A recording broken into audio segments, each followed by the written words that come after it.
Queridos, nós estamos lendo um texto, irmãos, que sabe aquela coisa? Eu tenho tem coisas que acontecem comigo que eu não sei explicar. Esse texto é um texto que eu ainda não consegui sair dele. São só 5 versículos e essa será a terceira ministração nesse texto.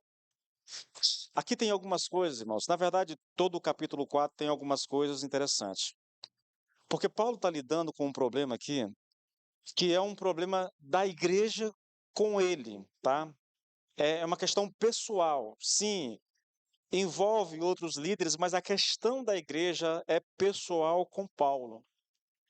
E nós temos aqui uma abordagem que serve para nos ajudar como igreja e como que a gente deve lidar com a liderança da igreja e não só com o pastor, tá?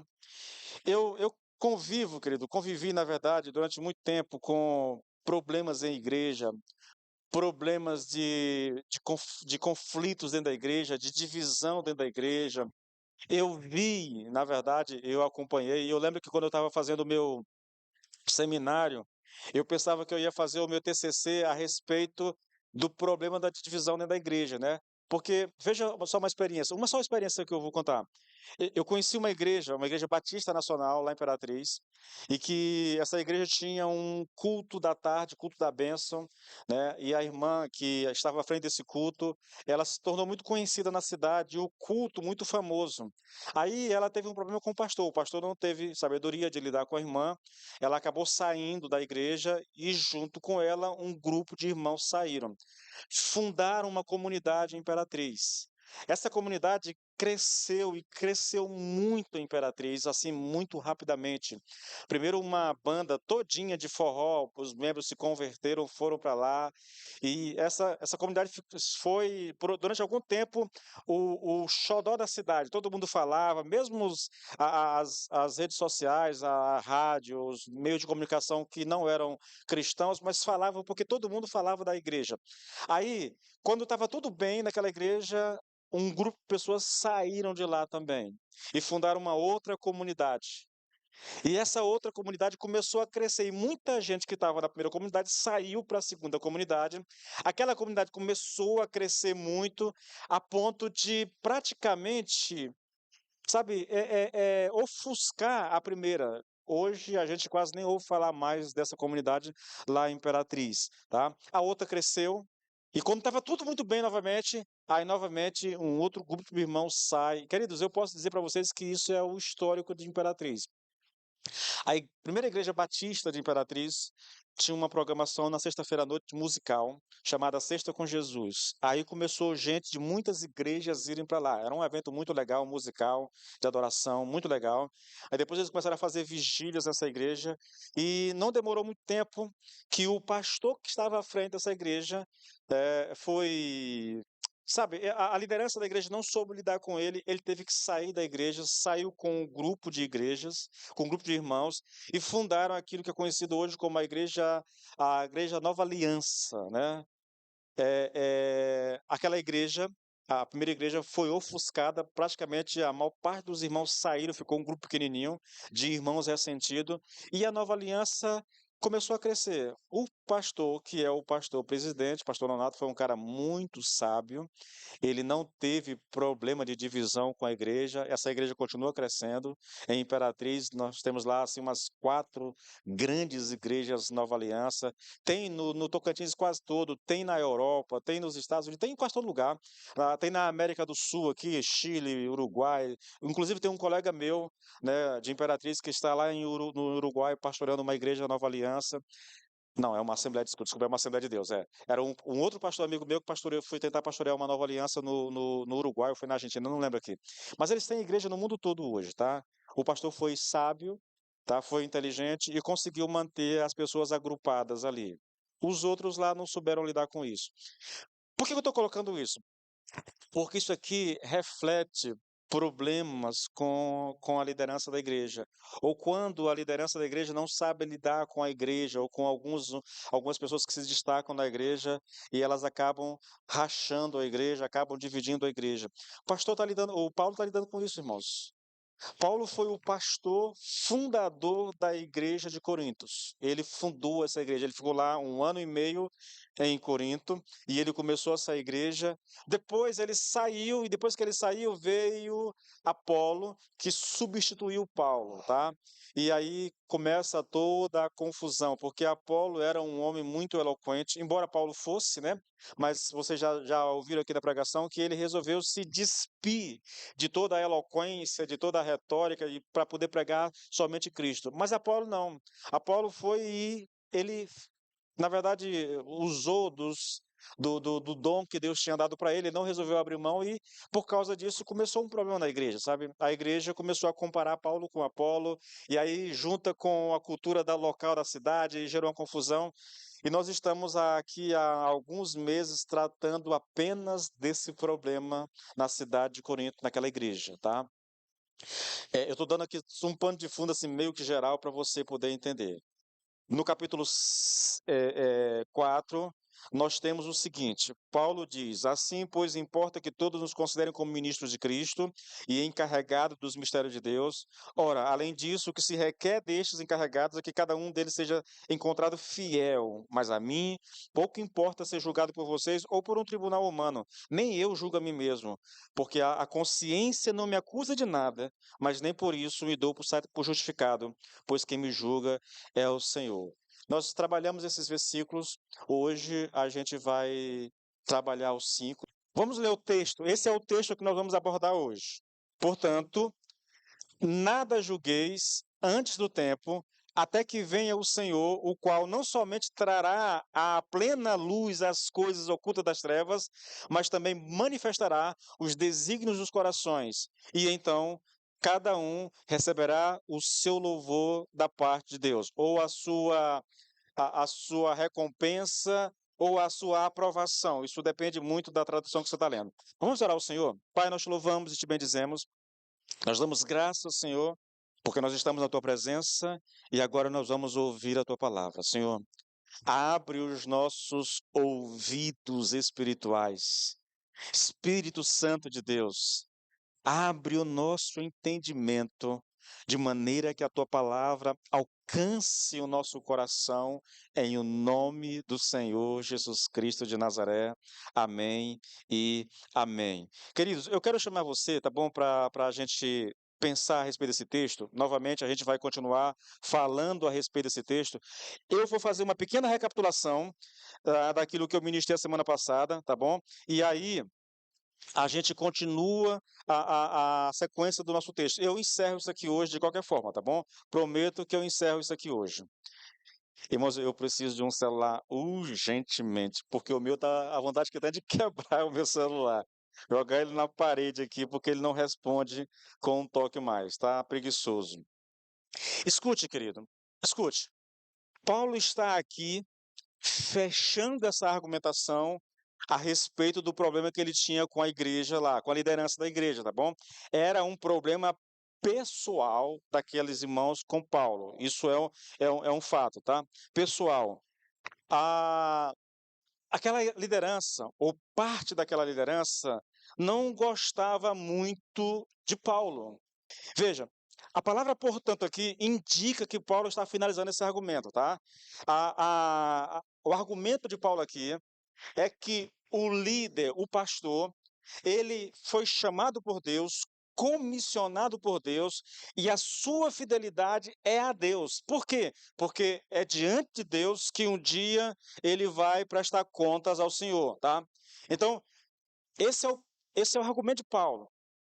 Ele diz: olha, eu não me importo que vocês me julguem, eu não me importo que vocês me critiquem, eu não me importo que vocês falem mal de mim, até porque, na verdade, o que vocês pensam não vai me afetar. Por quê?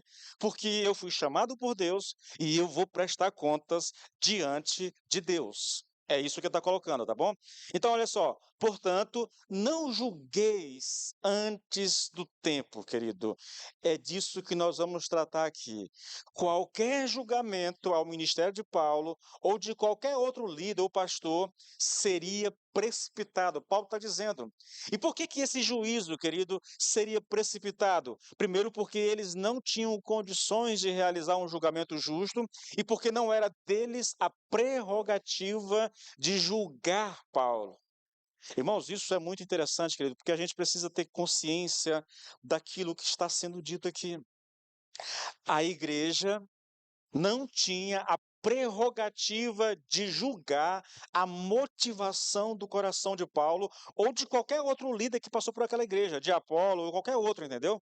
Não era prerrogativa deles, não era papel deles fazer, executar esse tipo de julgamento, tá? O segundo motivo, e eu já preguei sobre isso aqui a semana passada, por isso que eu estou indo rápido. O segundo motivo é porque ainda não era o tempo certo e porque o julgamento pertencia ao Senhor. Paulo diz: antes do tempo, olha, não julguem antes do tempo, não se precipite. A expressão antes do tempo aqui é a mesma expressão que nós encontramos no Evangelho, tá? Nos Evangelhos, quando os demônios diziam para Jesus: olha, não é ainda o tempo de você vir nos atormentar, você está vindo antes do tempo, entendeu? Não chegou ainda o dia de você nos atormentar. Essa expressão lá nos Evangelhos e aqui, querido, ela aponta, tá, para um tempo que Deus reservou para julgar os demônios, para julgar as pessoas, para julgar os pastores, entendeu? E esse tempo do qual Paulo fala aqui é a segunda vinda de Cristo, quando o Senhor voltar, então, aí ele exercerá juízo e com certeza nós estamos falando aqui do grande trono branco, quando o Senhor julgará toda a humanidade. E o terceiro motivo é porque a igreja não tinha condições de conhecer a verdadeira motivação do coração de Paulo. Esse é o terceiro motivo. Quando o Senhor voltar, é que ele vai derramar luz sobre o que está oculto nas trevas e então mostrará as intenções do coração. Então todo mundo saberá com que intenção alguém fez a obra do Senhor. Irmãos, isso é assustador, querido. Isso é assustador. Seja para mim como pastor, seja para você que é ovelha aqui, entendeu? Para qualquer crente, na verdade, isso é assustador. Porque, embora essa palavra diga respeito aqui ao pastor e à motivação com a qual o pastor faz a obra do Senhor, essa é uma palavra que diz respeito à igreja também, porque a igreja está exercendo o juízo, e quando essa igreja estiver diante do Senhor, ela vai ter que prestar conta disso, entendeu? Então é uma palavra de julgamento direcionada não só para o pastor, mas para toda a igreja. Agora veja, querido, aqui é importante que você se atenha ao contexto, porque o contexto é muito claro, irmãos. A igreja de Corinto, influenciada pela cultura local e movida por uma atitude completamente carnal, ela estava julgando os seus maiores líderes, mas principalmente o apóstolo Paulo. E sabe o que é pior de tudo, querido? É que o julgamento que ela estava exercendo não era baseado num exame criterioso da vida e do ensino do apóstolo, mas o julgamento se dava baseado em suas preferências pessoais e seus preconceitos. Eu parei aqui semana passada, fiz aqui, eu me estiquei um pouquinho aqui, porque é importante, querido. Veja, quando Paulo diz assim: olha, eu não me importo com o que vocês pensam de mim, eu não me importo com aquilo que vocês falam de mim, na verdade, não é bem assim. Porque a questão aqui é o contexto, entendeu? Eu tenho que entender o contexto em que ele está colocando isso. No que diz respeito, querido, da igreja ficar julgando as motivações de Paulo, isso não faz diferença. Paulo sabe que ele não vai ter que prestar conta à igreja. Na verdade, é, acho que seria até mais interessante prestar conta a vocês e não ter que prestar conta a Deus, porque vocês não conhecem as motivações, vocês vão falar e vão fazer acusações, provavelmente acusações levianas, mas vocês não conhecem o coração. Então é fácil até para se defender. Agora, quando o pastor, seja ele quem for, estiver diante de Deus, aí não tem como esconder o coração, não tem como esconder as motivações com as quais se fez a obra do Senhor. Veja, eu disse a semana passada, não é que a igreja não pode julgar, ela pode e deve julgar, mas o exame, né, o julgamento deve ser baseado, querido, na vida e no ensino do líder. Então, quando uma igreja vai julgar, ela deve olhar a vida desse pastor e ela deve olhar o ensino desse pastor. Não como fez a igreja de Corinto, julgar, esquecendo aqui, queridos, eu tenho certeza que essa igreja não tinha nada para apontar em Paulo no que diz respeito à sua moral, ao seu caráter, muito menos com respeito à sua doutrina, entendeu? Não havia nada nesse sentido, mas o julgamento não era baseado nisso, o julgamento era baseado em preferências pessoais e em preconceitos. É por isso que Paulo está dizendo assim: olha, não me interessa o que vocês estão falando. Na verdade, não me interessa nem mesmo o meu próprio julgamento a respeito de mim. Por quê? Porque mesmo que eu me julgue uma pessoa boa, mesmo que eu ache que esteja fazendo tudo certo, isso não resolve nada mesmo. Por quê? Porque eu vou estar um dia diante do Senhor. E quando eu estiver diante do Senhor, então Ele julgará as motivações do meu coração. Veja, querido. Quando eu digo que essa igreja estava julgando Paulo baseado nas suas preferências pessoais e nos seus preconceitos, isso funciona mais ou menos assim: olha, eu gosto de Apolo, e porque eu gosto de Apolo, eu vou fazer de tudo para destruir a credibilidade de Paulo e com isso promover Apolo. Ou vice-versa, eu gosto de Paulo e vou fazer de tudo para destruir a credibilidade de Apolo e com isso promover. Por que eu digo isso? Porque essa era a prática corriqueira naquela cidade. Isso era cultural lá em Corinto, irmãos. Cada filósofo naquela cidade tinha o seu fã-clube. E os fã-clubes ficavam disputando entre eles para saber quem era o maior filósofo, quem era o filósofo mais inteligente, mais sábio, mais culto, mais eloquente. Então, como é que você faz isso? Eu vou minar a credibilidade do filósofo que eu não gosto. Eu vou dizer, ele tem esse defeito, ele é assim, ele é assado, porque enquanto eu diminuo ele, o meu está aumentando, o meu está sendo levantado. Então, era basicamente essa a cultura daquele lugar, que está sendo refletida dentro da igreja. Irmãos, esse negócio de cultura é uma coisa muito interessante e que nós deveríamos nos atentar, irmãos. Porque se nós não nos dermos conta, se nós não tivermos a palavra de Deus como um crivo para aquilo que nós vamos adotar como cultura, querido, nós podemos abraçar a cultura local, reproduzir essa cultura local, mesmo que isso afronte a Deus, mas eu estou tão envolvido com isso que eu não me dou conta. Eu poderia citar exemplos, mas eu não vou, porque senão eu já perco aqui o rumo do que eu estou fazendo, tá bom? Eu quero andar aqui porque eu vou concluir esse negócio hoje. Bom, olha só, irmãos, o que me leva a gostar de Paulo ou de Apolo, tá? Isso não deveria ter nada a ver, querido, com preferências. O meu julgamento deveria ter a ver com olhar a vida desses homens, o ensino desses homens. Porque as preferências, queridos, eu gosto de pastor que pula, que cospe no microfone, que dá murro no púlpito. Ah, eu lembro de um irmão que veio aqui, um irmão de outra igreja, veio aqui uma época, o Alex convidou, né? Na igrejinha ainda. Aí ele veio aqui, lá na verdade, eu ouvi a pregação, quando chegou lá eu ouvi do Alex, né? Ele fez uma avaliação do pastor. Ele disse assim: Alex, teu pastor é muito. Como é que ele disse, meu Deus do céu? Mas tem um outro termo, na verdade, que vocês usam aqui no Buriti, que eu não consigo lembrar agora. É muito curado para ensinar. Isso, ele é muito curado, mas ele não sabe pregar. Porque ele tem uma preferência por pregação, ele tem um padrão de pregação, entendeu? Aí você julga, na verdade. Nós não podemos julgar, querido, o ministério, a vida de um pastor, ou de quem quer que seja, baseado nas nossas preferências. Quando Paulo diz, querido, que eles não devem julgar nada antes do tempo, ele não está dizendo que não deveriam deixar de julgar completamente. Não é isso, de não fazer qualquer juízo, na verdade. Quando um pastor ou um líder não adere à verdade, irmãos, da palavra de Deus, quando o seu ensino e a sua vida contradiz a Escritura, é preciso que a igreja julgue tal homem.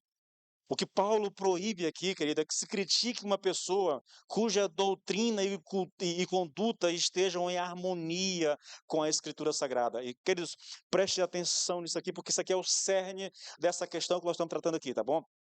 Veja, é, uma igreja pode julgar um pastor? Pode, tá? Se esse pastor, querido, não está vivendo de acordo com a palavra de Deus, se a sua conduta, se o seu ensino não condiz com a palavra de Deus, então a igreja não tem só o direito, ela tem o dever de julgar esse pastor, entendeu? O pastor está vivendo na prática do pecado, como aconteceu aqui já recente, entendeu? Está no pecado. A igreja sabe que o pastor está em pecado e não faz nada, ela é conivente, ela é participante do pecado do pastor. Ela é tão culpada quanto o pastor. Por quê? Porque nesse caso, querido, o que caberia à igreja é dizer, meu querido, foi bom o tempo que nós tivemos com o Senhor, mas não dá para continuar com o Senhor à frente da igreja. Acabou. É essa postura que uma igreja deveria ter. Então, quando eu digo que não, que aqui Paulo não se importa com as opiniões, querido, o contexto é esse, tá? É que essa igreja, movido por preferências, por preconceitos, estavam julgando Paulo sem levar em consideração o seu ensino e a sua conduta, tá? São as duas coisas pelas quais uma igreja pode julgar um pastor ou um líder. É o ensino dele e a conduta dele. O ensino e a conduta precisa ser condizente com a palavra de Deus. Se não for, querido, qualquer um dos dois é motivo para uma igreja afastar um pastor do seu cargo, entendeu? E eu digo isso, querido, mas me dá um temor no coração, irmãos. É por isso que eu estou falando. Se eu tivesse como eu escolher, eu pularia essa parte aqui e não pregaria a vocês, mas eu não posso. Tá? O chamado de Deus é para expor todo o conselho de Deus, e não só aquilo que eu gosto, aquilo que eu quero. É tudo, até aquilo que eu não quero, na verdade, entendeu? Vamos lá. Eu quero chamar sua atenção agora para a expressão as coisas ocultas das trevas, que Paulo cita aqui nesse versículo 5. Isso inclui atos que agora são desconhecidos e aqueles princípios de ação que estão ocultos nos recessos do coração, onde nenhum olho humano pode alcançá-lo. E aqui, queridos, existe duas principais interpretações a respeito dessa expressão. A primeira interpretação diz que esse termo, tá, se refere às coisas que estão às escuras, isto é, o que é estar às escuras? É que estão sendo ocultadas intencionalmente por serem criminosas. Observem, escute bem o que está sendo dito aqui. Quando Paulo fala das coisas ocultas das trevas, uma interpretação diz que essas coisas que estão ocultas são coisas que estão ocultadas intencionalmente porque elas são pecaminosas. Então, eu sei que estou fazendo alguma coisa de errado, eu tenho consciência que é errado o que eu estou fazendo, mas eu intencionalmente eu escondo isso de vocês, entendeu? Eu não vou deixar que vocês saibam aquilo que eu estou fazendo, eu não vou deixar que vocês conheçam a motivação com a qual eu estou fazendo, porque eu sei que é errado. Então, para me proteger, eu escondo isso de vocês. Nesse sentido aqui, querido, o Nicodemos diz que existe, eu vou citar as palavras dele. Infelizmente, existem ministros do evangelho, que podem carregar motivações pecaminosas ocultas no coração, enquanto aparentam piedade e santidade diante dos homens. É lógico, querido, não há dúvida quanto a essa realidade, mas a questão é saber, é disso que Paulo está falando aqui exatamente? Porque o que Nicodemos diz aqui, irmãos, é uma das coisas mais vexatórias da história da igreja. Eu, particularmente, já conheci, já lidei com irmãos desesperados para saber o que fazer. Pastor, o pastor X, lá em lugar X, ele está, ele é um pedófilo. Ele vem molestando algumas crianças na igreja. A família sabe, pastor, mas tem medo de expor o pastor e se colocar em pecado. Eu digo, minha irmã, pelo amor de Deus, não diga um negócio desse, não. Iago Martins, querido, ele é um pastor e um desses youtubers famosos aí. Ele diz que num caso desse, é caso de cadeia, né? É caso de cadeia mesmo. Veio à tona recentemente, há até alguns anos, na verdade, veio à tona, querido, uma série de escândalos em igreja nos Estados Unidos, de grandes homens de Deus, sejam praticando, né? Veja, irmãos, é uma das coisas mais perigosas que existe no ministério, é o pastor usar da sua autoridade para seduzir moças ou mulheres na igreja, entendeu? A usar da sua autoridade para obter favor sexual. Eu estou dizendo que essas coisas porque isso tem sido mais comum do que você possa imaginar. No Brasil e no mundo, na verdade. É uma coisa absurda. E ainda assim, essas pessoas. Eu lembro de um caso, deixa eu colocar um caso para vocês. Não eram pastores. Duas irmãs lá em Imperatriz, numa igreja. Uma delas era ministra de louvor. Ministra de louvor. Elas eram, eu não sei mais a expressão que a gente dá, se chama de lésbica, de homoafetivas. Como é que dá o nome que dá para isso hoje? Eu nem sei mais, né? Ela é, elas tinham uma relação as duas, relações mesmo sexuais. E a irmã ministrava no louvor da igreja. Quando ela estava lá na frente, quem me contou isso era um membro da igreja, dizia assim: Edilson, o fogo caía enquanto a irmã ministrava. Mas terminava o culto e ela ia para casa com a namorada. Irmãos, nada contra aqui, a crítica não é contra ser lésbico, porque o cara pode ser homem, se ele fizer isso, é o mesmo pecado, entendeu?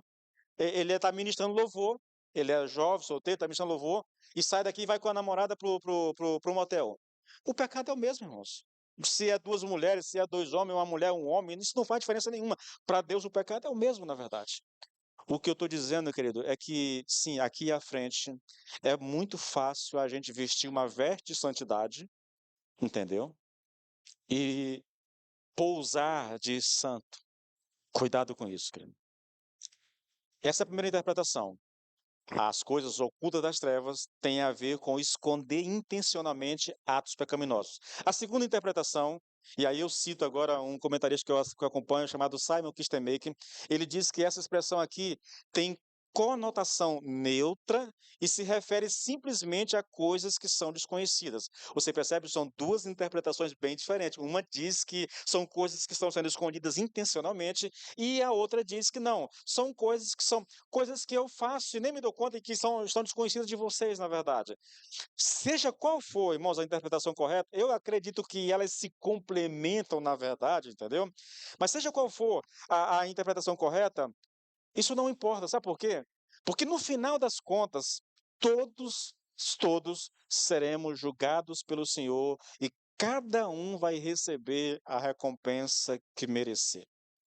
Agora eu volto novamente para o texto, e me permita ler o texto mais uma vez, que isso fique gravado no seu coração. Portanto, não julgue nada antes do tempo, até que venha o Senhor, o qual não somente trará à plena luz as coisas ocultas das trevas, mas também manifestará os desígnios dos corações. E então cada um receberá o seu louvor ou a sua aprovação da parte de Deus. Então eu tenho mais duas coisas para colocar aqui diante de vocês.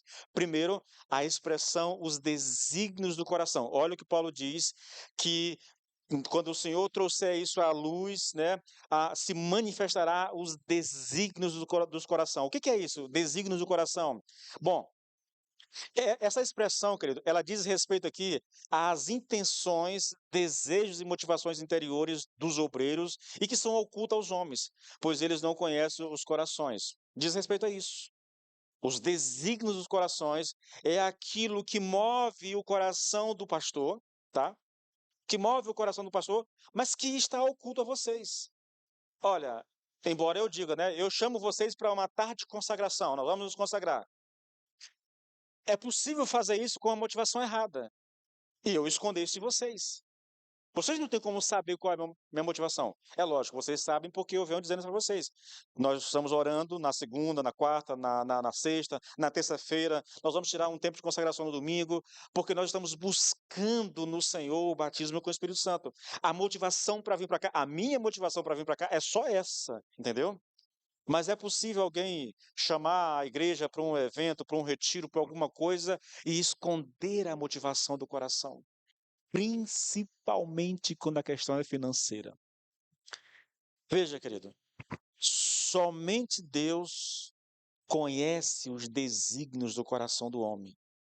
E é por esse motivo que Paulo não aceitava julgamento humano, nem mesmo considerava, afinal, o julgamento que ele fazia da sua própria consciência.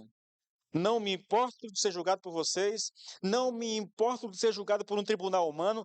Na verdade, não me importo, nem eu mesmo me julgo, na verdade, porque mesmo que eu me considere inocente, mesmo que eu me considere alguém apto para o ministério, minha consciência não é o juízo final, o juiz final. O juiz final é Cristo quando ele vai julgar as motivações do meu coração.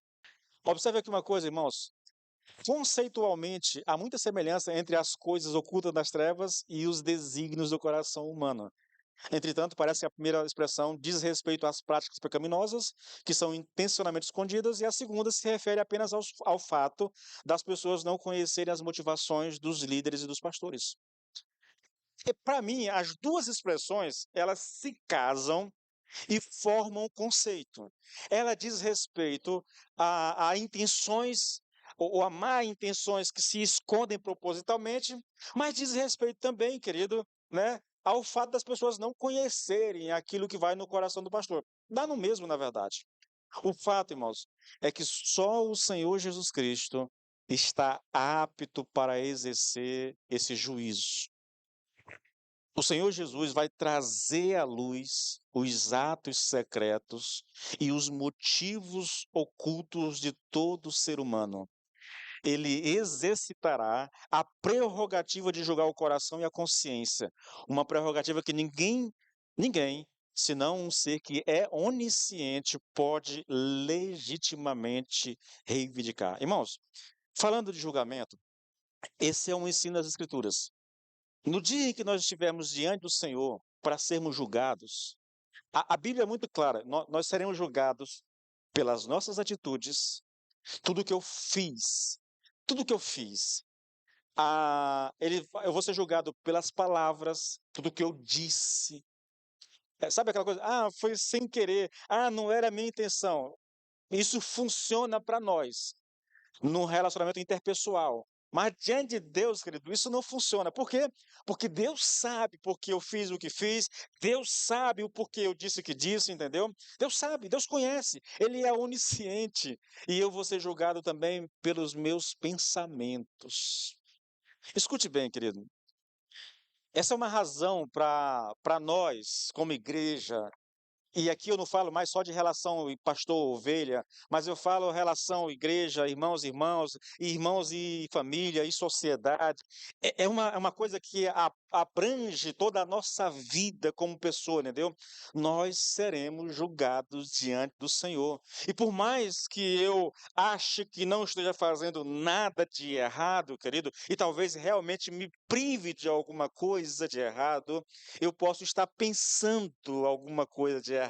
E mesmo que eu não faça o que é errado, mas eu pense, desculpa a expressão, eu estou lascado do mesmo jeito. Irmãos. Irmãos, as palavras de Jesus, elas precisam ser conservadas na nossa mente. Se um homem olhar para uma mulher e desejá-la no coração, ele já cometeu adultério no coração. Ele não precisa fazer uma piadinha, jogar uma cantada.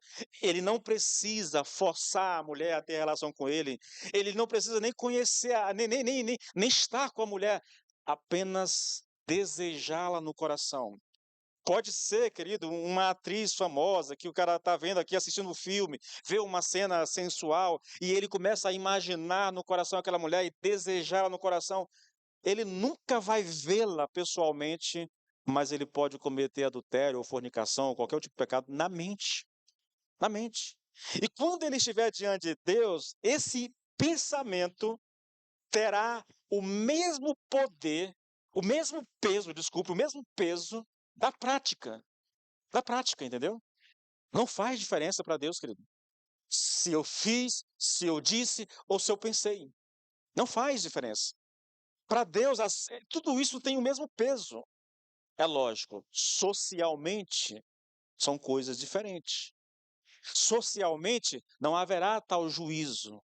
Nós não consideramos, mas diante de Deus, querido, não faz diferença. Bom, só depois desse julgamento do Senhor, né? E aqui quem vai julgar é o Senhor Jesus, é que cada um receberá a aprovação ou o louvor. A palavra que Paulo usa aqui no grego é aprovação, tá bom, querido? E a razão para Paulo usar essa palavra aqui palavra aprovação e não o termo recompensa, que é o que faria mais sentido aqui, é que ele está falando de si mesmo ao longo do texto. É um texto pessoal, é um problema pessoal. Os coríntios haviam julgado a fidelidade de Paulo, e Paulo está se defendendo, na verdade. Ele diz a esses coríntios, tá bom, que nem a sua consciência, nem ele e nem os coríntios poderiam decidir com competência se ele foi fiel ou não ao Senhor. Por quê, querido? Porque eles não conhecem o coração de Paulo. Paulo está dizendo: ó, quem me julga é o Senhor, ele vai me julgar. Só ele tem a prerrogativa e só ele tem a capacidade realmente de julgar com justiça. Por quê? Porque ele é onisciente, ele sabe o que eu falo, o que eu penso e sabe o que eu faço, na verdade. Quando ele vier, querido, a verdade será conhecida e então haverá aprovação. Sabe uma coisa interessante, irmãos? Eu acho o Paulo assim de uma humildade assim impressionante. Eu estava estudando esses dias, né, a respeito desse assunto. E sabe de uma coisa? Humildade era uma coisa que os gregos não aceitavam. Uma pessoa humilde era considerada uma pessoa fraca, fraca. Então, um grande homem não poderia manifestar humildade, tá? É o que Paulo faz. Quando ele chega em Corintos, ele se despe, sei lá como é que fala isso. Ele, ele abre mão de toda a sua eloquência, da sua. Ele abre mão da retórica, dos recursos que ele poderia utilizar para pregar. E ele se concentra apenas na mensagem do Evangelho da maneira mais simples possível. Quando Paulo admite, querido, que ele é o maior de todos os pecadores, isso é para o grego, isso é um sinal de fraqueza. Para nós, não, tá? Mas para os gregos era um sinal de fraqueza. Quando eu digo que Paulo era humilde, irmãos, ele está dizendo assim: olha, minha consciência não me acusa, mas eu não confio na minha consciência. Mas vocês sabiam que em 2 Timóteo 4:8, Paulo disse que a coroa da justiça estava reservada para ele. 2 Timóteo 4:8, ele diz que o Senhor, justo juiz, lhe dará a coroa da justiça naquele dia. Ele sabia disso. Ele sabia. Paulo era um homem irrepreensível, querido. Tinha defeito? Tinha. Paulo era um cara temperamental. Se você já estudou sobre isso, você sabe que Paulo era temperamental, tá? A gente não pode pensar em homens perfeitos, querido, no sentido de que não há falha. Não, não, não, não, não há esse tipo de homem na igreja em nenhum lugar do mundo, entendeu? Não há. Se você voltar um pouco à história em Atos, você vai perceber uma coisa. Na primeira viagem missionária que Paulo fez eu acho que com Barnabé, Barnabé levou um sobrinho dele, Marcos. Eu estou tentando aqui acertar o nome, mas é Marcos, né? Levou Marcos com ele. Marcos, quando viu a dificuldade, quando ele percebeu a dificuldade que era aquele trabalho missionário, ele desistiu, ele volta para trás. Paulo ficou calado na dele, tá bom? Eles terminaram a primeira viagem, voltam para Antioquia, e agora eles vão passar pelas cidades onde eles abriram um ministério, começaram igrejas. E aí Barnabé chama Marcos para vir com ele, e Paulo diz: ele não vai com a gente, não. Não vai. Né? Dá para imaginar. Ele não foi homem suficiente para nos acompanhar na primeira vez, ele não vai agora, não quer ir comigo, não.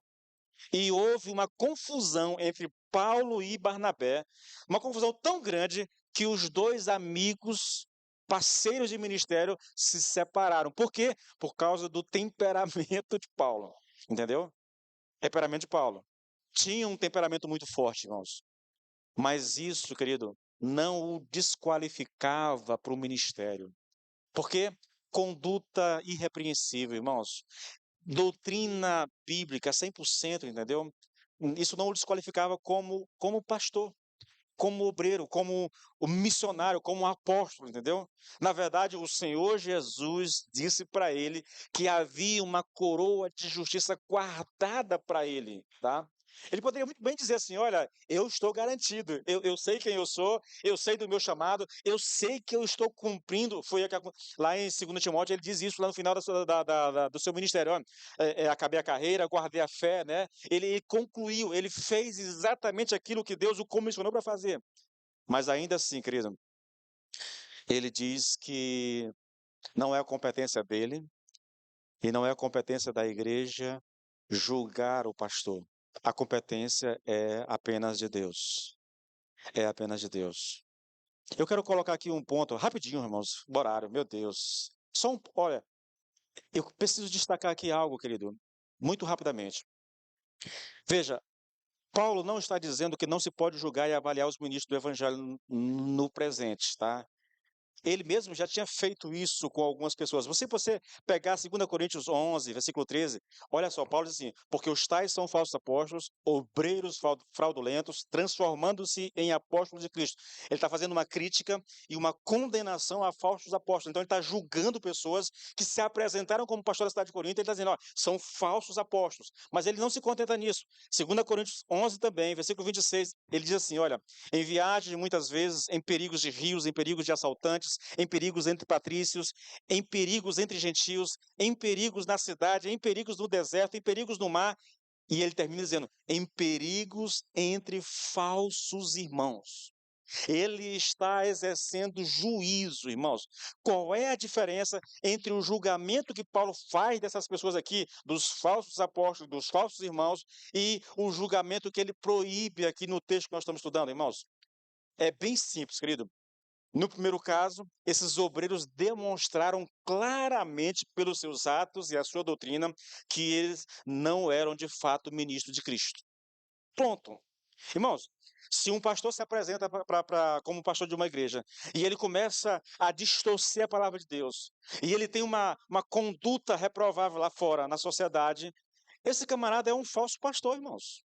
Porque um homem de Deus, querido, ele pode até ter dificuldade com o entendimento da palavra de Deus, ele pode ter luta com isso, mas uma conduta reta, irmãos, isso é o que cabe ao homem de Deus, entendeu? Então, Paulo sabe desses homens, a postura deles, o ensino deles diz que eles são falsos apóstolos. E então ele diz: olha, são falsos apóstolos. E os irmãos? A mesma coisa, irmãos. Queridos, ei, escute isso aqui, irmãos. Esse é um juízo permitido por Deus na sua palavra. Se um irmão diz que é irmão, mas ele não anda segundo o conselho da palavra de Deus, se ele não tem uma vida, querido, reprovável, aprovada, na verdade, uma conduta reta, se ele vive na imoralidade, se ele é alguém que engana as pessoas, que trapaceia as pessoas, por mais que ele diga que seja crente, querido, ele não é crente. É um crente pilantra. A igreja não só tem o direito, mas tem o dever, querido, de julgar isso. Porque se eu digo que sou filho de Deus, irmãos, eu preciso me apresentar e viver como filho de Deus. Não estou falando de perfeição aqui, querido, não é isso que eu estou falando. Mas um filho de Deus não pode viver na prática do pecado. Se vive na prática do pecado, não é filho de Deus. Não tem conversa, irmãos. Não adianta argumentar, não é a Bíblia que diz. Leia 1 João todinho que ele vai abordar essa questão, entende?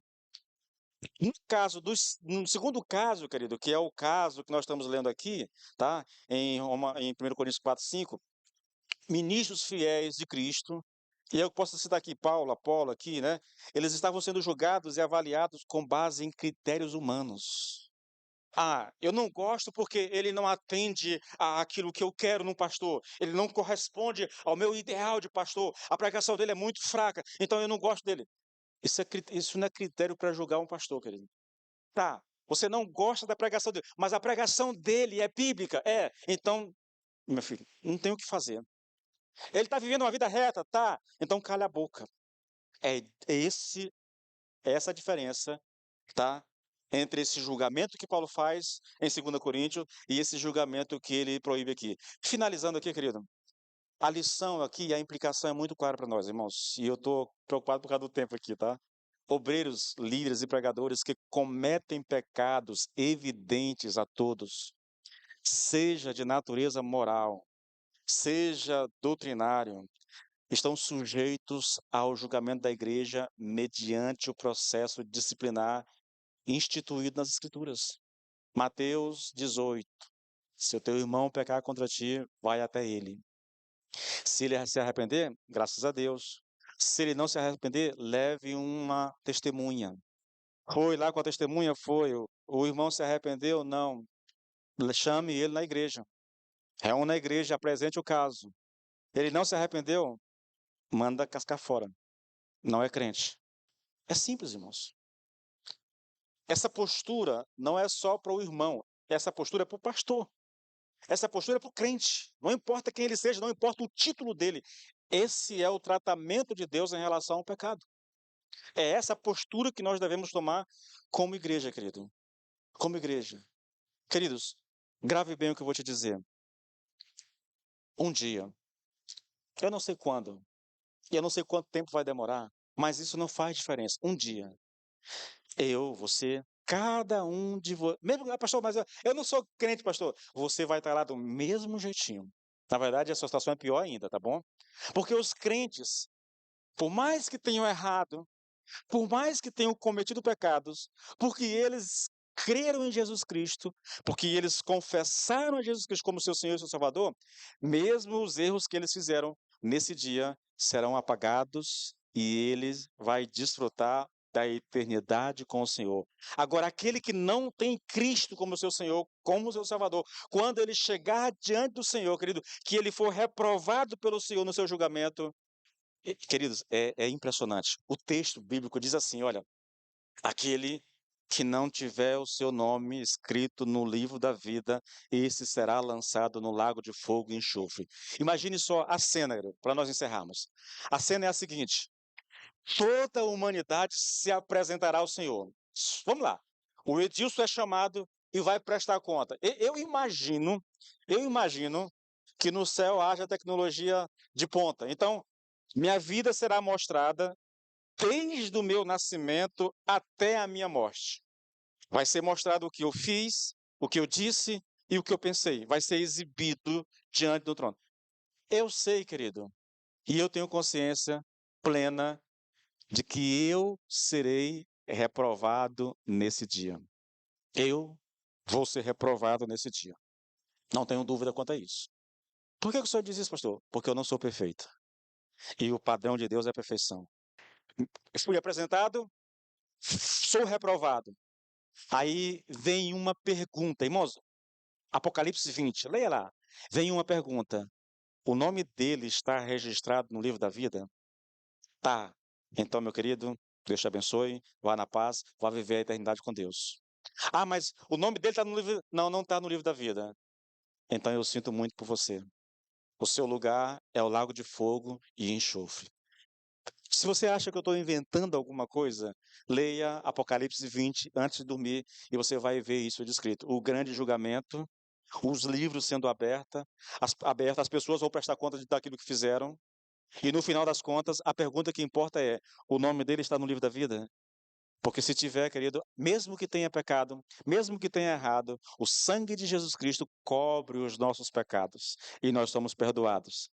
Mas se eu não tiver Cristo, então não há perdão de pecado para mim e eu estou ferrado e vou viver a minha eternidade no inferno. É o ensino das Escrituras, irmãos. Eu não posso ir além disso. É tudo o que a Bíblia diz. A pergunta que cada uma aqui deve fazer para si mesmo é a seguinte: o meu nome está escrito no livro da vida?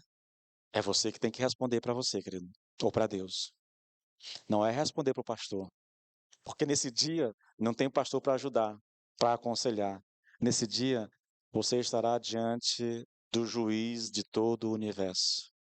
E a única forma de se sair bem naquele dia é tendo confessado a Jesus Cristo como seu Senhor e como seu Salvador. Eu finalizo, querido, dizendo para você, se você tem dúvida quanto a isso, corre para Jesus. Entregue sua vida a Ele. e tenha a certeza e a garantia de que naquele dia você vai ouvir a frase servo bom e fiel. É, querido, é isso. Que o Senhor nos ajude, que o Senhor nos dê a graça de crermos a Sua palavra e de vivermos para a Sua glória, em o nome de Jesus. Vamos nos colocar de pé, queridos? Senhor, nós te louvamos e te bendizemos. Nós damos graça porque nós temos a Tua palavra para nos alertar, Senhor. A Tua palavra é um grito de alerta para nós, meu Deus. Somos ou não somos de Cristo? Pertencemos ou não pertencemos a Cristo? O nosso nome está ou não está escrito no livro da vida? Porque disso depende a nossa eternidade. Que o teu Espírito nos leve, Senhor meu Deus Pai, a uma introspecção. Que teu Espírito nos leve, Senhor, a meditar profundamente nessas perguntas, Pai, até que nós encontremos paz em Jesus Cristo. Eu oro por cada um dos meus irmãos, por cada convidado desse lugar, Senhor meu Deus, e eu peço que o Senhor lhes conceda a graça de conhecerem a Cristo, em o nome do Senhor Jesus Cristo. Amém e amém.